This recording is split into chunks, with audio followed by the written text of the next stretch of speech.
माँ तुम ऐसी होती हो, एक माँ की दिल छूने वाली कहानी।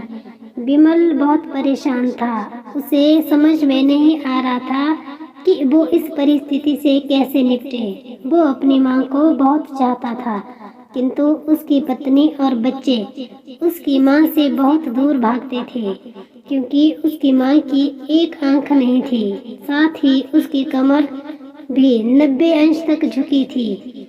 वैसे वह अपना काम सब खुद कर लेती है, किंतु फिर भी वो उसकी पत्नी और बच्चों के लिए हमेशा खटकती है। दादी, आप ऊपर के कमरे में जाओ, मेरे दोस्त आ रहे हैं। विमल के बेटे अखिल ने बड़े बेरुखी से कहा। पर बेटा, मैं तो यहाँ बहुत दूर बैठी हूँ। विमल की माँ ने बहुत प्यार से कहा। नहीं, आप उनके सामने मत रहो, वो मुझे चिढ़ाते हैं। अखिल ने जोर से डांटते हुए कहा। क्या हुआ अखिल, क्यों चिल्ला रहे हो? विमल की पत्नी कामनी ने किचन से ही आवाज लगाई। देखो ना माँ, ये दादी यही ड्राइंग रूम में बैठी है और मेरे दोस्त आ रहे हैं। अखिल ने शिकायत भरे लहजे में कहा। माँ जी, आप ऊपर चली जाओ, क्यों हम लोगों को लजवाती हो? कामनी ने बेटे का पक्ष लेते हुए कहा। बेचारी सरस्वती चुपचाप उठकर जीने के सहारे ऊपर जाने लगी। कमर झुकी होने के कारण उन्हें ऊपर चढ़ने में बहुत परेशानी हो रही थी, किंतु वो पूरी ताकत से ऊपर के एक अकेले कोने वाले कमरे में जाकर बैठ गई। विमल बाजू के कमरे से सब सुन रहा था। उसे कष्ट हो रहा था कि उसकी माँ को अपमानित होना पड़ रहा है, किंतु वो असहाय था। अगर वो कुछ कहता है तो पत्नी और बच्चे उसका विरोध करने लगते हैं। दूसरे उनके तर्क भी सही लगते हैं, क्योंकि वो एक प्रशासनिक अधिकारी था। उसका सामाजिक स्तर बहुत ऊंचा था। उसकी ससुराल भी एक उच्च घराने में थी, अतः वह चुपचाप इस तरह हर दिन अपनी माँ को अपमानित होते देखता रहता था। रात को विमल की पत्नी ने कहा। देखो जी, अब कुछ करो। कल कलेक्टर साहब की पत्नी आई थी। माँ जी अपनी देशी धुन धारा में उनसे मिली।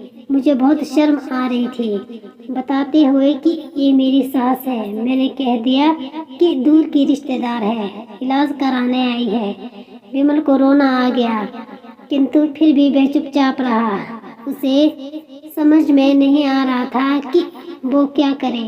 अपने बेटे की मनस्थिति को सरस्वती अच्छी तरह से जानती थी और बेटे को कोई कष्ट ना हो, इसलिए वो हर बात को चुपचाप सह लेती थी। विमल बहुत उदास रहने लगा। एक तरफ परिवार और सामाजिक स्तर पर जीने की प्रतिबद्धता थी, तो दूसरी ओर माँ। आखिर माँ से अपने बेटे की ये हालत नहीं देखी गई। एक दिन उसने अपने बेटे से कहा। विमल, बहुत दिन हो गए हैं, मैं अपने गांव जाना चाहती हूँ, मुझे वहाँ पहुँचा दो। मेरा यहाँ मन नहीं लग रहा। किंतु माँ, वहाँ तो कोई नहीं है, तुम्हारी देखभाल कौन करेगा? विमल ने आश्चर्य से पूछा। अरे, सब गांव वाले तो हैं, और वो तुम्हारे मामा जी तो उसी गांव में रहते हैं, और फिर हम सारी व्यवस्थाएं कर आएंगे ना। कामनीन को तो जैसे मन की मुराद मिल गई हो। हाँ बेटा, बहू सही कह रही है, सरस्वती ने लंबी सांस लेते हुए कहा। विमल जानता था कि गांव में माँ की देखभाल करने वाला कोई नहीं है, लेकिन अपनी पत्नी की जिद के कारण वह अपनी माँ को गांव छोड़ने पर विवश हो गया। माँ को गांव छोड़कर आते वक्त उसे रोना आ रहा था तथा अपनी बेबसी पर गुस्सा भी आ रहा था, किंतु परिवार, पत्नी और समाज ने उसके इस मनोभावों को दबा दिया और वो सुकून सा महसूस करने लगा। कुछ दिनों के बाद उसके चाचा, जो अमेरिका में रहते थे, आने वाले थे। जब विमल बहुत छोटा था, उसके पिताजी जीवित थे, तब वो भारत आए थे और उसके बाद वो अब भारत आने वाले थे। पूरा परिवार और आस पड़ोस बहुत उत्साहित था। अमेरिका से विमल के डॉक्टर चाचा आ रहे थे। डॉक्टर रमेश ने जैसे ही घर में कदम रखा, सब ने मिलकर बहुत उत्साह से उनका स्वागत किया। क्यों विमल, भाभी नहीं दिख रही, कहाँ है?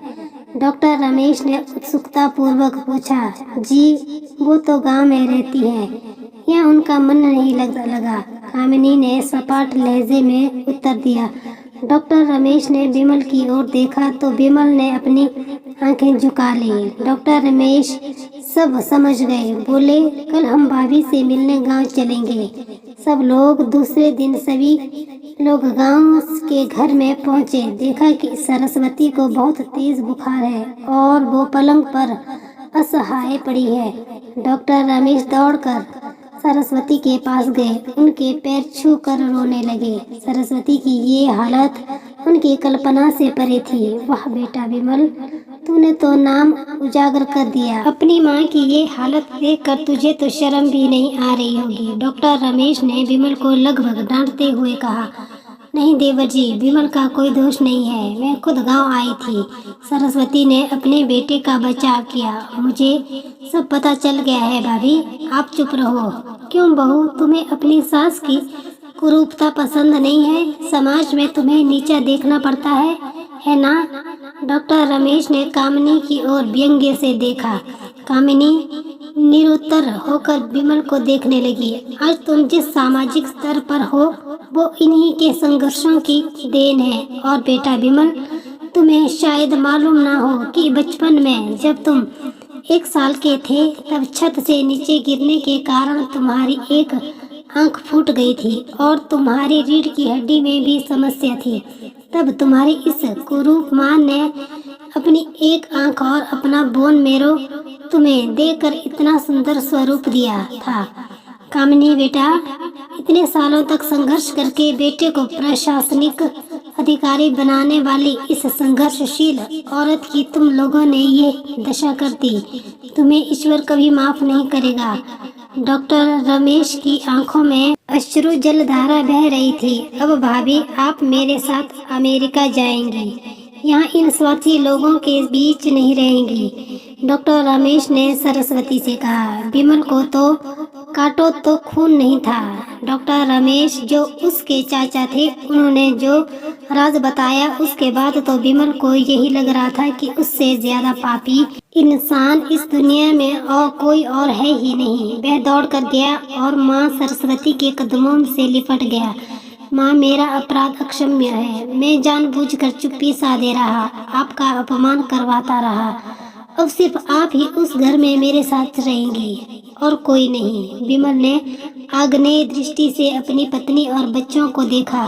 कामिनी को बहुत पश्चाताप हो रहा था, परंतु उसकी हिम्मत नहीं हो रही थी कि वो सरस्वती से आंखें मिलाए।